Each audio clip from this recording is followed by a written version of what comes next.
અમૃતસરમાં ઝેરી શરાબનું કહેર. મજીઠામાં ઝેરી શરાબ પીવાથી 14 લોકોના મૃત્યુ, 6 લોકો હોસ્પિટલમાં દાખલ.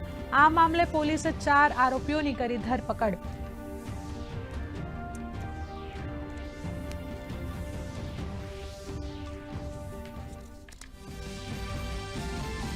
પ્રધાનમંત્રી નરેન્દ્ર મોદીએ રાષ્ટ્રજોગ સંબોધનમાં દેશના સૈન્યની સાહસ અને પરાક્રમને આપી સલામી. કહ્યું, પાકિસ્તાન સાથે ફક્ત આતંકવાદ અને પીઓકે ઉપર જ થશે વાત.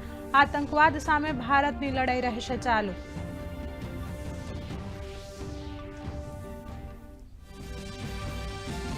પ્રધાનમંત્રી નરેન્દ્ર મોદીનો પાકિસ્તાનને કડક સંદેશ. ભારત ઉપર આતંકવાદી હુમલાનો હવાઈ અપાશે જડબાતોડ જવાબ. તો ન્યુક્લિયર બ્લેકમેલિંગને તાબે નહીં થવા ભર્યો હુંકાર.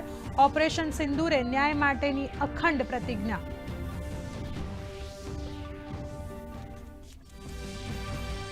દેશની પશ્ચિમી સરહદ પર સ્થિતિ સામાન્ય. જમ્મુ કાશ્મીર, પંજાબ, રાજસ્થાનમાં શાળા કોલેજો ખુલ્યા. ભુજમાં પણ જનજીવન થયું ધબકતું.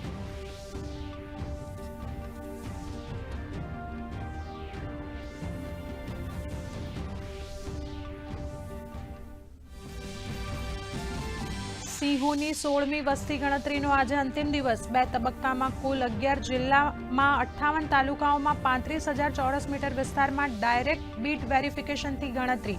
2005થી 2020 સુધીમાં સિંહોની સંખ્યામાં 88% વધારો.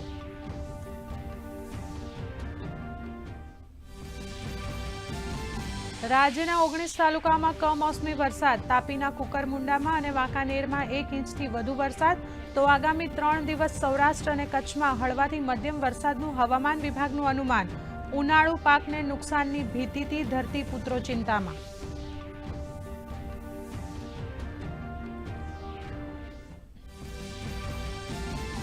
શેખ હસીનાની પાર્ટીને મોટો ફટકો. બાંગ્લાદેશમાં ચૂંટણી પંચે અવામી લીગનું રજીસ્ટ્રેશન કર્યું રદ. ચૂંટણી પ્રચાર નહીં કરી શકે પક્ષ.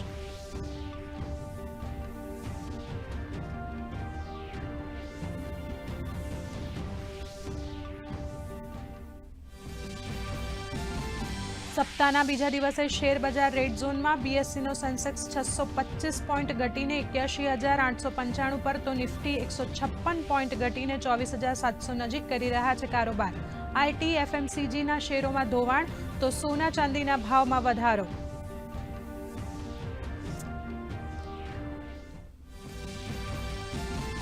આઈપીએલ 2025ના નવા કાર્યક્રમની જાહેરાત. આગામી 17 મેથી ફરી શરૂ થશે આઈપીએલ. તો 3જી જૂને ફાઇનલ. નવા કાર્યક્રમ મુજબ 6 સ્થળોએ રમાશે મેચ. ભારત પાકિસ્તાન વચ્ચેના તણાવના કારણે આઈપીએલ મેચો કરાઈ હતી રદ.